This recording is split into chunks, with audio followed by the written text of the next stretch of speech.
हाँ कारू भैया के पापा के अथी रहला 10 करम 12 तारीख के काट बाटे के रहला। का बोले कहाँ फंस जाता नहीं आके શું કાય માર દીલો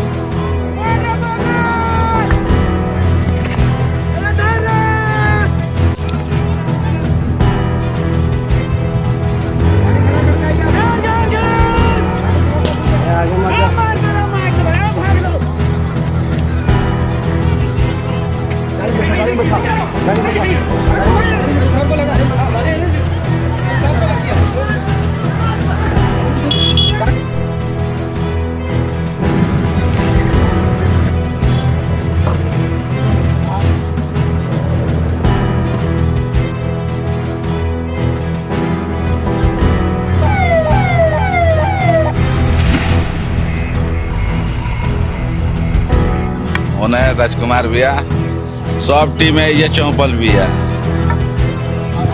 जाता ना हमनी के बानी जब वर्कर बानी आउ जा देखो हिल टॉप के बाउंड्री बनाती है।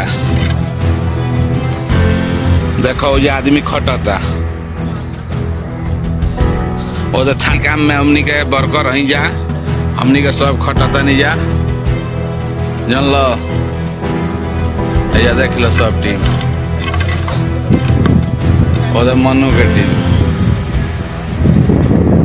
ओदे मन फिक्र जे बता रहे हैं लोडे में रहे एनी टाइम। ए रोकी बाबू अरे कभी चेहरो दिखा दियल करे ने दुश्मन के माँ के बा एगारा आ जाता रहे सन डिस्टर्ब करता रहे सन हमनी के जेने तेने से भगा के। हाँ अभी हम जात रहे काट बाटे इस सरवा कहाँ लिया के हमरा के खड़ा करवा दलो। देखो ये तोड़ता दल रहा सन आज जोड़ाइल बा ओदे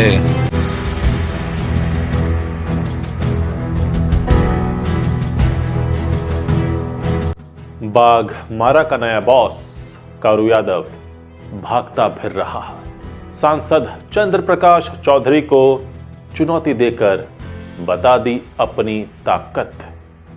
आखिर किसका संरक्षण प्राप्त है कारू यादव को? घटना के दूसरे दिन किसके इंतजार में बैठा था कारू? लोग तो कह रहे हैं कि कारू तो मोहरा है, असली खिलाड़ी कोई और है। नमस्कार, आजाद सिपाही विशेष में आपका स्वागत है। मैं हूं राकेश सिंह। धनबाद का बाघमारा इलाका एक बार फिर चर्चा में है। यह चर्चा कोयले के अवैध कारोबार के क्रम में हुई वर्चस्व की लड़ाई के कारण हो रही है।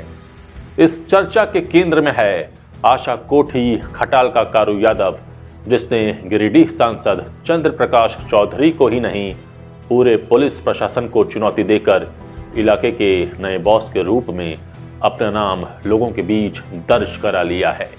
कारू यादव का नाम धर्माबाद में हुई हिंसक वारदात के बाद अचानक बड़े स्तर पर सुर्खियों में आया।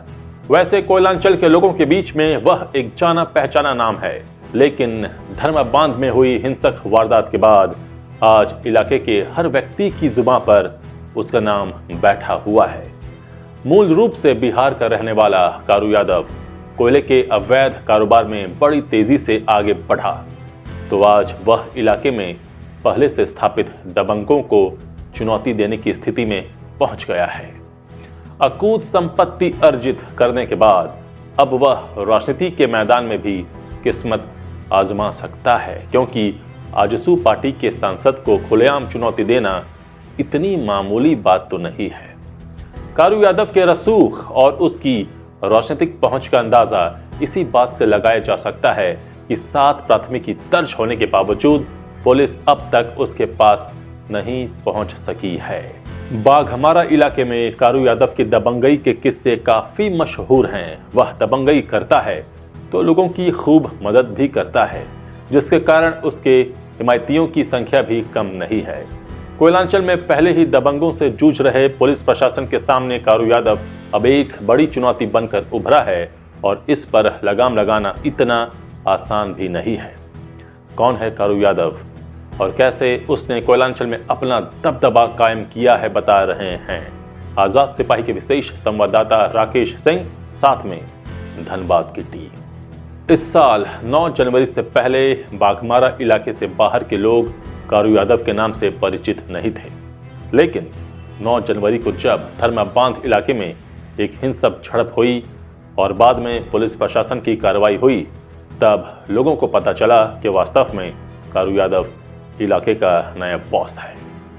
कारू यादव ने गिरिडीह के आजसू सांसद चंद्र प्रकाश चौधरी के कार्यालय पर हमला कर उसे जला दिया और अपनी ताकत और अपने प्रभाव का प्रदर्शन कर दिया। अब कारू यादव का नाम केवल बाघमारा इलाके में ही नहीं, पूरे झारखंड में चर्चित हो गया है।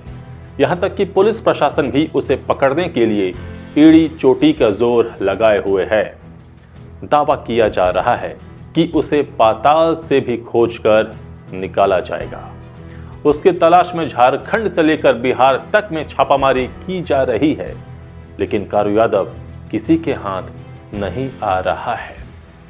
जिस कारू यादव को गिरफ्तार करने के लिए पुलिस ने 2 दर्जन से अधिक टीमें गठित की हों, सारे वरीय अधिकारी सक्रिय हों, ऐसे में 9 जनवरी से आज की तारीख तक उसका गिरफ्तार नहीं होना इस बात के संकेत हैं कि उसकी पहुंच बहुत गहरी है और उसे संरक्षण देने वाला हर तंत्र में सक्रिय है। राजनीतिक संरक्षण के साथ पुलिसिया संरक्षण के बगैर वह इतने दिनों तक पुलिस की आंखों में चकमा नहीं दे सकता। कहा ही जाता है, पुलिस अगर चाह ले तो पाताल से सुई भी खोज निकालती है। कारू यादव तो इतना बड़ा जीता जागता, बड़ा कदकाठी का दबंग इंसान है। उसके साथ उसके समर्थकों का पूरा कारवां चलता है। पुलिस की अनदेखी से बढ़ता चला गया कारू यादव।